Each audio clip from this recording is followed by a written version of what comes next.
जिंदगी में रोज आते हैं। ऐसे डिओडोरेंट स्प्रे करते हैं, स्किन रफ हो जाती है, बहुत रफनेस बढ़ जाए तो एक्जिमा हो जाता है, एक्जिमा हो जाए तो जिंदगी भर ठीक नहीं होता। डॉक्टर कहता भाई आप चाहे जितना खर्च करो ये ठीक होने वाला नहीं। ये टेक्नोलॉजी का अंतर है। मैं आपको फिर वही बात समझाना चाहता हूं कि टेक्नोलॉजी किसी देश की जरूरत के हिसाब से आती है, स्टेटस सिंबल नहीं होती कभी। हम भारतवासियों ने क्या किया कि यूरोप और अमेरिका की जरूरत के हिसाब से जो टेक्नोलॉजी बनी उसको हमने स्टेटस सिंबल मान लिया, और यही हमारी गलती है। अब एक आखिरी छोटी सी बात, यूरोप की टेक्नोलॉजी कैसी है, एक और उदाहरण देता हूं मेडिसिन के फील्ड में। मैंने आपको कहा ना यूरोप में ठंड बहुत है, जहां ठंड बहुत है वहां सूर्य प्रकाश कम है, जहां सूर्य प्रकाश कम है वहां वायरल इन्फेक्शन सबसे ज्यादा होता है और बैक्टीरियल इन्फेक्शन भी सबसे ज्यादा होता है।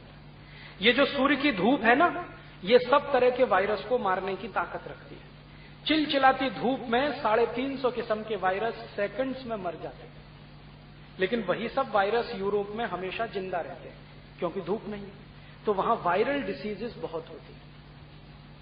यूरोप में सभी नागरिकों को मैक्सिमम डिसीज जो है ना वायरल और बैक्टीरियल डिसीज है। उनकी जिंदगी की लिस्ट बनाओ बीमारियों की तो 90% बीमारियां उनके यहां वायरल और बैक्टीरियल है। और वायरल और बैक्टीरियल डिसीज जो है ना इन्फेक्टेड होती हैं, इन्फेक्शस होती हैं। माने एक को हुई तो पूरे घर में सबको होगी, 2 को हुई तो पूरे मोहल्ले को हो जाएगी, गांव में किसी एक को हो गई तो पूरे गांव को हो जाएगी। तो पता है उनकी मजबूरी क्या है कि एक छोटी सी भी वायरल डिसीज यूरोप में किसी नागरिक को आ जाए तो वहां की सरकार परेशान हो जाती है कि कहीं सब नागरिक इसके परेशानी में ना आए, तो वो मास वैक्सीनेशन कराते हैं। सबका मास वैक्सीनेशन समझते हैं, सबको टीके लगाते हैं, सबको, किसी को छोड़ते नहीं, छोटा बच्चा हो या बड़ा आदमी, सबको मास वैक्सीनेशन करते हैं। यूरोप में एक वायरस घूम गया अभी 2-3 साल पहले, जिसके कारण एक बीमारी आती है हेपेटाइटिस बी। ये वायरस जो है ना पानी में बहुत रहता है और ठंडे पानी में बहुत ज्यादा तेजी से मल्टीप्लाई कर जाता है। तो यूरोप में ठंडा पानी बहुत होता है, तो ये वायरस फैल गया। तो यूरोप के ज्यादातर नागरिकों को ये बीमारी आई हेपेटाइटिस बी, और इसमें बहुत सारे लोगों की मृत्यु हो गई क्योंकि ये लीवर को प्रभावित करता है वायरस, और लीवर ज्यादा डैमेज हो जाए तो डेथ होती है। तो ये वायरस ने उसको वहां तकलीफ कर दी। वो वायरस हिंदुस्तान में आया भी नहीं और हमारी सरकार ने नकल करके मास वैक्सीनेशन शुरू कर दिया। आपको मालूम है गांव गांव हेपेटाइटिस बी के कैंप लगते थे, इंजेक्शन लगवाओ, 100 रुपए दो, 200 रुपए दो, 500 रुपए दो। और ऐसे पागल लोग आ गए इस देश में, बैंक में काम करने वाले सबको लगाओ इंजेक्शन, बीमा कंपनी में काम करने वाले सबको लगाओ, कॉलेज में पढ़ाने वाले उनको भी लगाओ, पढ़ने वाले उनको भी लगाओ। रोज टीवी पे विज्ञापन आ रहा है कि भाई लगवा लो नहीं तो मर जाओगे, ये बीमारी एड्स से भी ज्यादा खतरनाक है। मजे की बात वो वायरस अभी पहुंचा ही नहीं है भारत में और धंधा शुरू हो गया। वायरस पहुंचा नहीं, धंधा शुरू हो गया। मैंने बहुत सारे डॉक्टरों को कहा कि आपके पास कोई हेपेटाइटिस बी का पेशेंट आए तो जरा मुझे बताओ। कहने लगे क्यों? मैंने कहा मैं उसके ऊपर कुछ एक्सपेरिमेंट करना चाहता हूं। उन्होंने कहा क्या एक्सपेरिमेंट करेंगे? मैंने कहा भारत में बहुत सारी दवाएं हैं आयुर्वेद में, मैं देखना चाहता हूं, टेस्ट करना चाहता हूं कि वो वायरल डिसीज जो सबसे खराब आप बनाते हैं, एड्स से भी ज्यादा खतरनाक है। वो कहते हैं एड्स का आदमी तो 10-12 साल में मरता है, हेपेटाइटिस बी का 2-3 दिन में मर जाता है, इसलिए खतरनाक है। तो मैंने कहा हम जानते हैं, हमारे घर में एक बहुत अच्छी दवा है जिसको तुलसी कहते हैं, तुलसी एंटी वायरल है, एंटी बैक्टीरियल है, तो मैं एक्सपेरिमेंट करना चाहता हूं, मुझे बताना। मैंने कम से कम सैकड़ों डॉक्टरों को बोला होगा, आज तक किसी ने नहीं कहा कि ये हमारे पास पेशेंट है हेपेटाइटिस बी का, क्योंकि वो वायरस आया ही नहीं। और मेडिसिन सबको दे दिया सरकार ने। बहुत लोगों ने ठुकवा लिए इंजेक्शन अपने अंदर, अपने बच्चों को भी ठुकवा दिए उन्होंने। वायरस कभी आएगा मालूम नहीं, और अब वैज्ञानिक कह रहे हैं कि आने का चांस नहीं।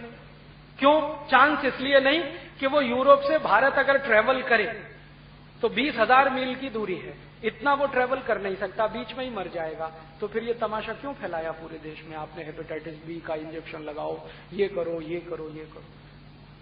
टेक्नोलॉजी का अंतर अगर नहीं जाने ना तो ये दुष्परिणाम आता है। और इससे भी ज्यादा एक और खराब बात बताता हूं। आजकल एक पोलियो वैक्सीनेशन चल रहा है, मास वैक्सीनेशन चल रहा है। एक बच्चे को 5-5 बार दे दिया, 6-6 बार दे दिया। कुछ बच्चे तो ऐसे हैं जो 10 बार पी चुके हैं डोज। और फिर भी अमिताभ बच्चन के पेट का पानी जो है ना बार बार हिलता रहता है, रोज टीवी पे आके चिल्लाता है, और दे दो, और दे दो, और दे दो, छोड़ो मत इसको। क्या गजब है। ये जो मास वैक्सीनेशन है ना, मैंने फिर आपसे कहा, ये उन देशों के लिए जरूरी है जहां सूर्य का प्रकाश नहीं है, तो वायरल ग्रोथ बहुत है, बैक्टीरियल ग्रोथ बहुत है। तो यूरोप में मास वैक्सीनेशन होता है पोलियो के लिए, लैटिन अमेरिका में भी कुछ देशों में होता है, भारत में जरूरत ही नहीं, क्योंकि यहां तो सूर्य का प्रकाश ही है जो सबसे बड़ी रक्षा करता है आपकी। अब पता है इसमें वैक्सीनेशन में करते क्या है, वो जिस वायरस से पोलियो होता है उसी को बच्चे के शरीर में डाल रहे हैं, सेम वायरस। भारत में होता नहीं तो यूरोप से मंगा रहे हैं, पोलियो के सभी डोजेस यूरोप से आ रहे हैं, भारत के बच्चों में वो वायरस इंट्रोड्यूस किया जा रहा है। तो उनका तर्क क्या है, वो लोहे को लोहा काटता है, वो पुराना जो तर्क है ना केमिस्ट्री का है, पता नहीं फिजिक्स का कहां का है, लेकिन ये तर्क है कि जब हम वायरस इंट्रोड्यूस कर देंगे तो इसका एंटीवायरस डेवलप होगा शरीर में, और वो बाहर से आने वाले पोलियो के वायरस को मार डालेगा। और मैं कभी कभी पूछता हूं कि मान लो वो बाहर वाला नहीं आया तो? ये तो हम हाइपोथेसिस में बात कर रहे हैं ना कि बाहर से वायरस आएगा, बच्चे के शरीर में एंट्री करेगा तो एंटीवायरस जो उसकी कैपेसिटी है वो उसको मार डालेगी, लेकिन वो आया ही नहीं, एंट्री ही नहीं किया तो क्या करेगा? ये जो अंदर वायरस पैदा हो गए ये क्या करेंगे फिर? ये शांति से बैठेंगे? क्योंकि वायरस कभी भी कहीं शांति से बैठता नहीं, जहां भी है, बॉडी में है या बॉडी के बाहर, खुरापात है उसकी चालू रहती है। तो बच्चे में आपने डाल दिया वायरस, अब बाहर से गया नहीं अंदर, अंदर वाले ने एंटीवायरस डेवलप किया, तो जरूर वो बच्चा बीमार पड़ेगा, उसको फिर कोई डॉक्टर नहीं बचा सकेगा, और वो इतना गंभीर बीमार पड़ेगा कि शायद उसके लिए हमारे पास कोई मेडिसिन भी नहीं होगी, क्योंकि वो मेडिसिन बनाने के लिए फिर वही वायरस लगेगा, और वो हमारे पास होगा नहीं, तो हम मेडिसिन कहां से लाएंगे? तो हो सकता है कि आज जिन बच्चों का हमने मास वैक्सीनेशन किया, कल उनकी मास डेथ भी हो सकती है, फिर हम अपना सिर पीटेंगे, हाय हाय ये क्या हो गया। बिना अकल के जो नकल करे ना, ऐसे ही होता है। अब यूरोप और अमेरिका में वो मजबूरी है, लेकिन हमारी कोई मजबूरी नहीं है। तो मैं आप सभी विद्यार्थियों के ध्यान में जो बातें लाना चाहता हूं वो ये कि कोई भी टेक्नोलॉजी किसी देश की जरूरत के हिसाब से होती है, जरूरत किसी दूसरे देश की वही हो ये आवश्यक नहीं है। हमारी जरूरतें अलग हैं, यूरोप की अलग है, उनकी जरूरतें हमारी नहीं हो सकती, हमारी उनकी नहीं हो सकती।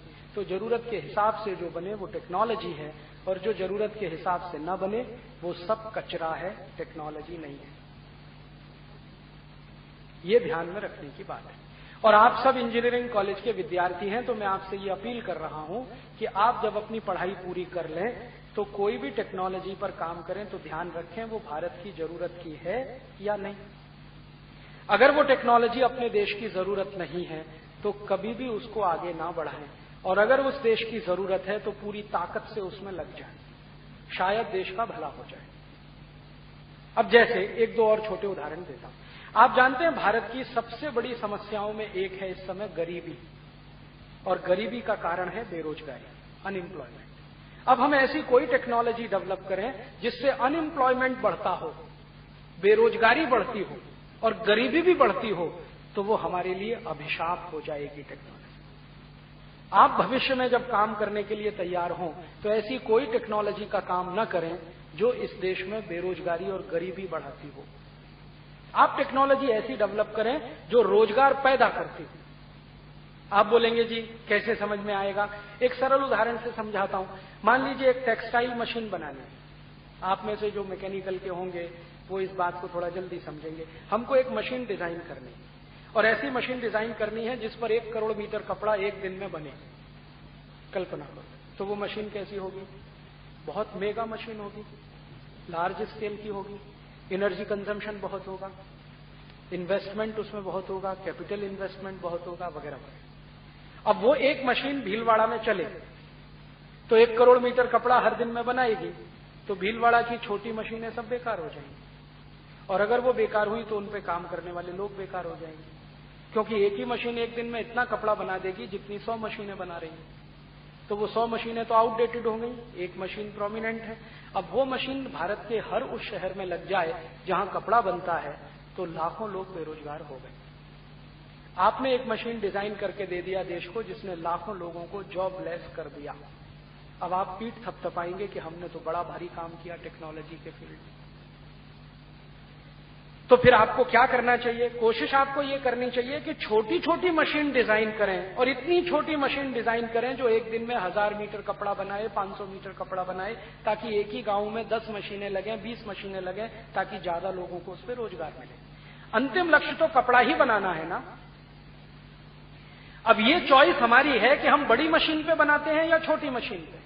अगर छोटी मशीन पे कपड़ा बनता है तो ज्यादा लोगों को रोजगार देता है, ज्यादा लोगों को काम मिलता है तो गरीबी कम होती है, गरीबी कम होती है तो परचेजिंग कैपेसिटी लोगों की बढ़ती है, परचेजिंग कैपेसिटी बढ़ती है तो डिमांड बढ़ती है, डिमांड बढ़ती है तो मार्केट में सप्लाई बढ़ती है, सप्लाई बढ़ेगी तो और ज्यादा लोगों को काम मिलेगा, और ज्यादा फैक्ट्रियां खुलेंगी, और ज्यादा रोजगार मिलेगा।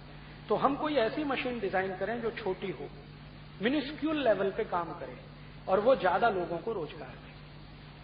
आज इंजीनियरिंग के सभी विद्यार्थियों के सामने यही चुनौती है कि वो भारत को कैसी टेक्नोलॉजी विकसित करके दें।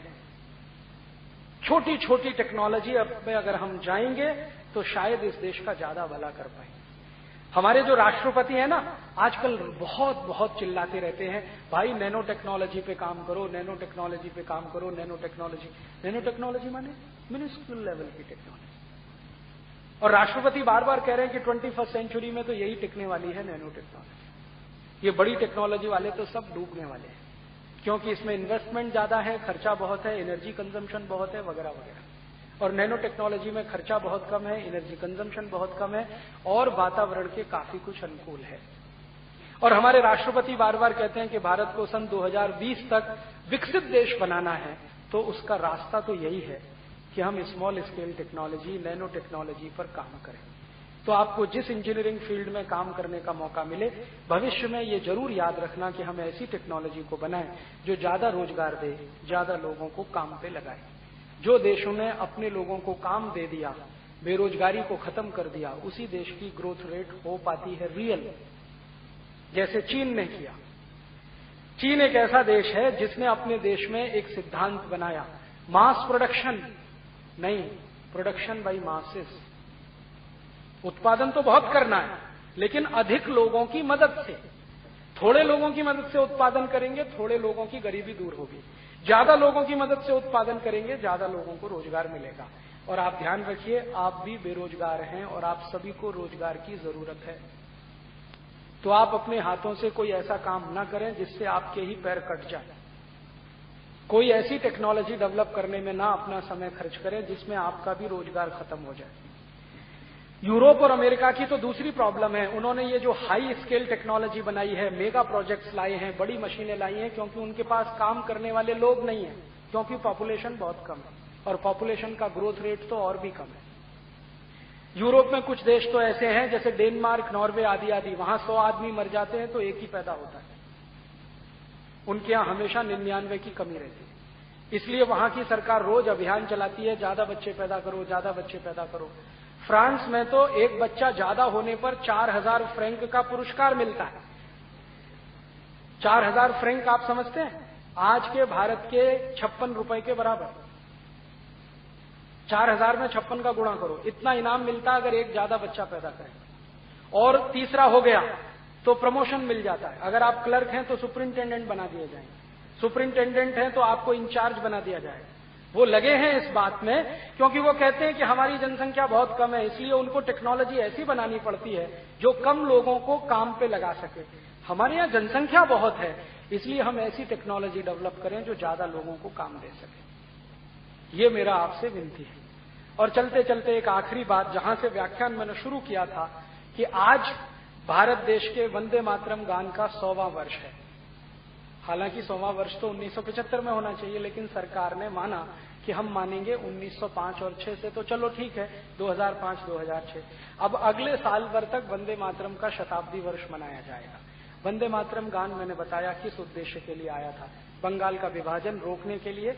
और भारत के एक बड़े क्रांतिवीर लोकमान्य तिलक ने स्वदेशी आंदोलन का नारा भी वंदे मातरम दिया था।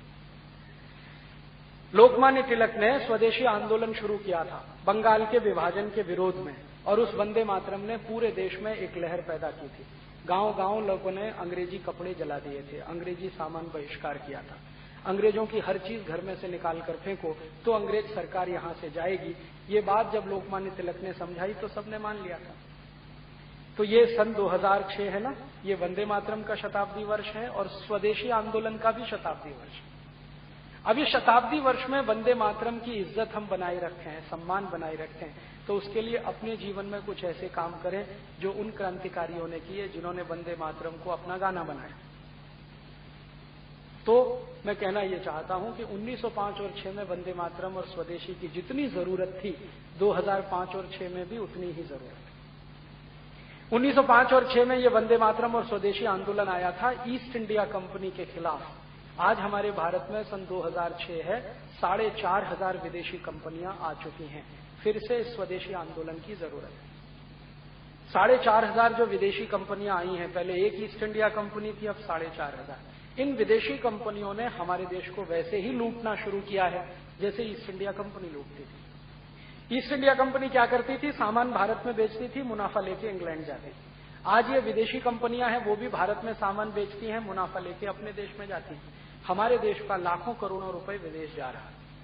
और ये जो 4,500 विदेशी कंपनियां हैं, इनके कुछ नाम हैं, जैसे Pepsi Cola, Coca Cola, Colgate, Palmolive, Procter and Gamble, Reckitt and Colman, Johnson and Johnson, Ciba Geigy, Sandoz, Bata, हेक्स आदि आदि। मेरा आपसे निवेदन है कि ये वंदे मातरम गाने वाले जो भारतवासी थे वो सब अंग्रेजी माल का बहिष्कार करते थे। तो आप वंदे मातरम गा रहे हैं तो इन विदेशी कंपनियों का बहिष्कार करें, इनका सामान मत खरीदें क्योंकि ये खरीदेंगे और हम वंदे मातरम गाएं, ये कॉन्ट्रडिक्शन है, चलेगा नहीं। हम वंदे मातरम के बाद भारत माता की जय बोलते हैं, तो भारत माता की जय हो इसके लिए जिंदगी में कुछ करिए। खाली जय बोलने से काम नहीं चलेगा। भारत माता की जय सच में हो तो कुछ करिए। तो भारत माता की जय करने के लिए सबसे सरल काम है कि ये विदेशी कंपनियां जो बहुत सारा पैसा लेके जा रही है, इसको रोकिए। और अगर ये पैसा हमने रोक लिया तो इसी पैसे से भारत का बहुत विकास हो सकता है। तो विदेशी वस्तुएं मत खरीदिए, माने पेप्सी कोला, कोका कोला मत पीजिए। अब बहुत लोग कहते हैं कि विदेशी वस्तुओं में तो क्वालिटी है क्योंकि उनकी टेक्नोलॉजी बहुत अच्छी है। अब मैं आपसे कई बार समझा चुका हूं कि टेक्नोलॉजी अच्छी और बुरी नहीं होती है, एप्रोप्रिएट होती है। उनके लिए हो सकता है पेप्सी कोला बहुत अच्छा हो, यूरोप और अमेरिका के लिए, हमारे लिए नहीं, क्योंकि उनको पेप्सी कोला पीने से ही शायद कोई काम होता हो अच्छा। जैसे वो सब लोग पिज्जा खाते हैं, बर्गर खाते हैं। पिज्जा और बर्गर समझते हैं, सड़े मैदे से बना हुआ खाद्य पदार्थ, फर्मेंटेड मैदा। अब फर्मेंटेड मैदे को डाइजेस्ट करने के लिए एक एसिड की बहुत जरूरत है जिसका नाम है फॉस्फोरिक एसिड, और फॉस्फोरिक एसिड पेप्सी कोक में बहुत होता है, इसलिए शायद उनको पीने की जरूरत पड़ती हो पेप्सी कोक की। भारत में नहीं है। भारत में तो हम ज्यादा पिज्जा बर्गर खाते नहीं है। जो खाते हैं वो ध्यान रखें कि फॉस्फोरिक एसिड गर्म देश के लोगों को अच्छा नहीं है। ठंडे देश के लोग फॉस्फोरिक एसिड पिए तो कोई बात नहीं है, गर्म देश वाले पिएंगे तो कैंसर से मर जाएंगे। और भारत में तो फॉस्फोरिक एसिड के दो ही उपयोग होते हैं, या तो वो पेप्सी कोक में डाला जाता है या उससे हार्पिक बनता है। और हार्पिक की क्वालिटी क्या है वो आप सब जानते हैं, उससे टॉयलेट साफ होता है। और हार्पिक में जितना फॉस्फोरिक एसिड है ना, उतना ही पेप्सी कोक में है। एक बार मैंने हार्पिक का पीएच वैल्यू निकाला डिजिटल पीएच मीटर से, वो 2.4 आता है। फिर मैंने पेप्सी का पीएच वैल्यू निकाला, वो भी 2.4 आता है। तो मैंने सोचा Pepsi is equal to Harpic, Harpic is equal to Pepsi. तो हार्पिक से टॉयलेट साफ हो सकता है, पेप्सी से भी होना चाहिए। तो मैंने करके देखा और बहुत अच्छा साफ हुआ। एक बार मैंने क्या किया, 1 महीने तक मेरे घर का टॉयलेट साफ नहीं किया तो वो गंदा गंदा, बहुत गंदा, इतना गंदा कि उसमें पीला पीला कचरा जमा हो गया। फिर मैं 1 बोतल पेप्सी लाया, टॉयलेट पॉट पे स्प्रे किया, 2 मिनट के बाद पानी से धोया तो एकदम झकाझक सफेद, white and white, neat and clean. उस दिन से मैंने बोलना शुरू किया, ठंडा मतलब टॉयलेट क्लीनर। आमिर खान कहता ठंडा मतलब कोका कोला, वास्तव में है वो टॉयलेट क्लीनर। अब हम वो टॉयलेट क्लीनर पिए घटाघट घटाघट, और अकेले नहीं पिए, घर में आने वाले अतिथि को भी पिलाएं। एक तरफ हम कहते हैं मेहमान देवता होता है, देवताओं को ही संडास साफ करने का पानी पिलाते हैं। अच्छा नहीं है। और आप ध्यान से टेलीविजन न्यूज देखते हैं, अभी थोड़े दिन पहले न्यूज आया कि पेप्सी कोक में पेस्टिसाइड्स मिले हुए। और पता है कौन से पेस्टिसाइड? डीडीटी। डीडीटी देखा? वो मच्छर मारने के काम, वो पेप्सी कोक में है। Benzene hexachloride. बेंजीन हेक्साक्लोराइड माने गेमेक्सिन पाउडर, जो हर कीचड़ पर डाला जाता है कीड़े मारने के लिए। फिर क्लोरोपाइरीफॉस। क्लोरोपाइरीफॉस माने किसानों के खेत में जब कोई कीड़ा लगे तो उसको स्प्रे करते हैं। डीडीटी, बेंजीन हेक्साक्लोराइड, क्लोरोपाइरीफॉस, ऐसा जहर मिला के पेप्सी तैयार होता है। और जिन वैज्ञानिकों ने इस पर काम किया वो ये कहते हैं कि पेप्सी की एक बोतल रोज पियो तो 7 साल में कैंसर से डेथ हो सकती है, और कैंसर भी इंटेस्टाइन में। कई वैज्ञानिक तो ये तक बोलते हैं कि पेप्सी कोक का एक इंजेक्शन माने 10 मिलीलीटर पेप्सी किसी को ब्लड में इंजेक्ट कर दो तो 15 मिनट में हार्ट अटैक आ सकता है। कुछ वैज्ञानिकों ने यह बताया है कि अगर कोई गर्भवती मां 2 बोतल कोका कोला पिए तो गर्भ में जो शिशु है ना वो विकलांग पैदा होगा। कुछ वैज्ञानिक ये बोलते हैं कि पेप्सी कोक की 2-2 बूंद अगर आंख में डाल दो तो आंखों की रोशनी चली जाएगी, और अगर दांत डाल दिया पेप्सी की बोतल में तो दांत गल जाता है। दांत कभी भी किसी चीज में नहीं गलता, किसी भी एसिड में दांत नहीं गलता फॉस्फोरिक एसिड को छोड़कर। आप जानते हैं हाइड्रोक्लोरिक एसिड बहुत खराब है, उसमें भी दांत नहीं गलता। सल्फ्यूरिक एसिड में भी दांत नहीं गलता, सिर्फ फॉस्फोरिक एसिड, और फॉस्फोरिक एसिड ही है पेप्सी कोक में मिला है। तो मत पीजिए इसको, अच्छा नहीं। तो आप बोलेंगे क्या पिए? गन्ने का रस, मौसमी का रस, दही की लस्सी, गाय का दूध, संतरे का रस। दही की लस्सी, गाय का दूध ना मिले तो घड़े का पानी सबके पास है, tax free, cost free, side effect उसके नहीं, तो उसका ज्यादा इस्तेमाल करें। और जितना बने टीवी पे एडवर्टीजमेंट देख के कुछ मत खरीदिए। उदाहरण के लिए फेयर एंड लवली, हाँ बहुत लोग कहते हैं इसकी टेक्नोलॉजी बहुत अच्छी है। क्या है? वो गोरापन लाती है। आप जरा सोचो, फेयर एंड लवली से सब गोरे होते तो अफ्रीकन लोग काले क्यों हैं अभी तक? और एक बार इसका परीक्षण करने के लिए मैंने क्या किया, एक भैंस को 4 साल फेयर एंड लवली लगाया, रगड़ रगड़ के लगाया, आज तक गोरी नहीं हुई, काली की काली। आप जानते हैं कि स्किन का कलर काला या गोरा होना ये ब्लड में मिले हुए एक केमिकल से होता है जिसको मेलेनिन कहते हैं।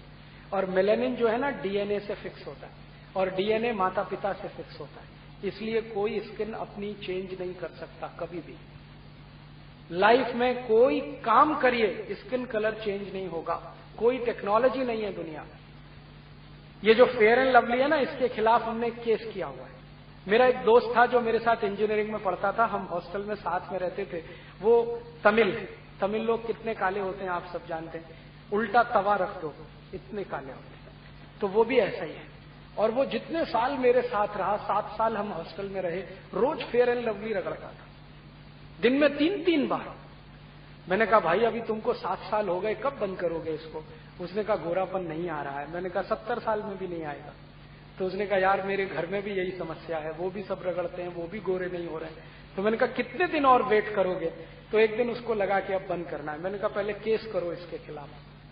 तो मद्रास हाई कोर्ट में उसने केस फाइल किया, और उसने अदालत में कहा कि मैं इतने साल से ये क्रीम लगाता हूं, आज तक गोरा नहीं हुआ, और ये रोज विज्ञापन करते हैं कि इससे गोरापन आता है, मुझे हर्जाना दिलवाइए, और मुझे जो नुकसान हुआ है वो भी।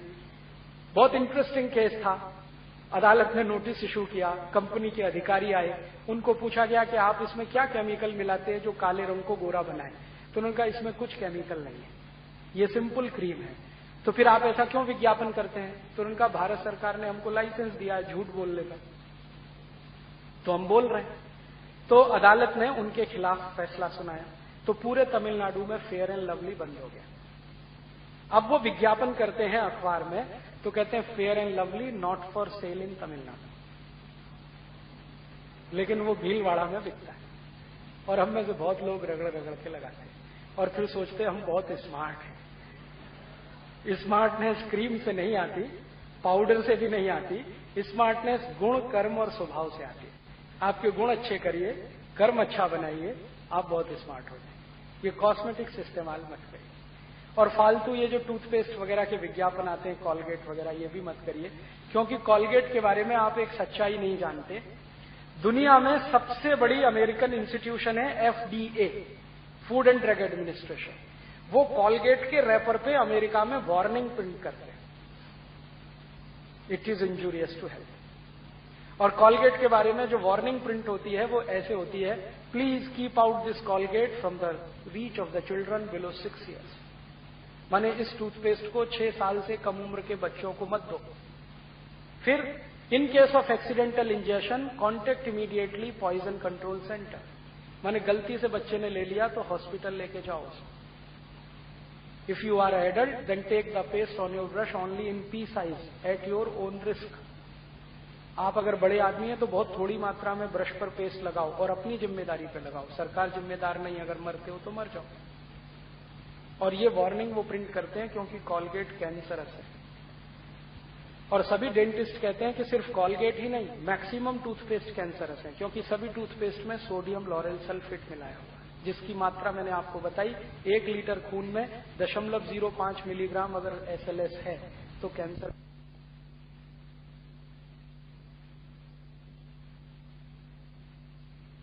बंबई आना, बंबई के सभी रेलवे स्टेशन में नीम का दातुन बिकता है और बंबई शहर में 5000 गरीबों को उससे रोजगार मिलता है। अगर ये बंबई में हो सकता है तो भीलवाड़ा में भी हो सकता है। तो आप कोशिश करिए दातुन करें, नहीं तो दंत मंजन करिए।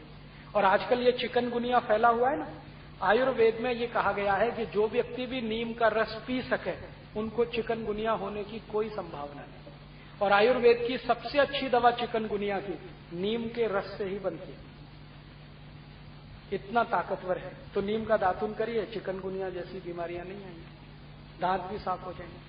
जितना बने उतना टीवी एडवर्टीजमेंट देख के मत खरीदिए कुछ भी। सभी भाइयों से निवेदन है कि शेव करनी है ना तो शेविंग क्रीम मत लाइए, बिना शेविंग क्रीम के शेव बनाइए। थोड़ा गर्म पानी लीजिए, थोड़ा दूध, चेहरे में रगड़िए, रेजर चलाइए, बहुत क्लीन शेव बनती है। और इसके 4 फायदे हैं। पहला फायदा, ब्लेड का खर्चा कम होता है, क्योंकि दूध लगाएंगे ना तो मैंने आपसे कहा ना सरफेस टेंशन कम हो जाता है। दूध का ताकत है सरफेस टेंशन कम करने की, तो स्किन पे लगाया सरफेस टेंशन कम होगा, तो जो बाल है ना ये सॉफ्ट हो जाते हैं। तो रेजर चलाओ तो ब्लेड आसानी से चलता है, तो दाढ़ी बनाने में ब्लेड का खर्चा कम हो जाता है। अगर आप शेविंग क्रीम से दाढ़ी बनाओगे तो एक ब्लेड से 4 बनेगी, और दूध से बनाओगे तो 10-12 बार बनेगी।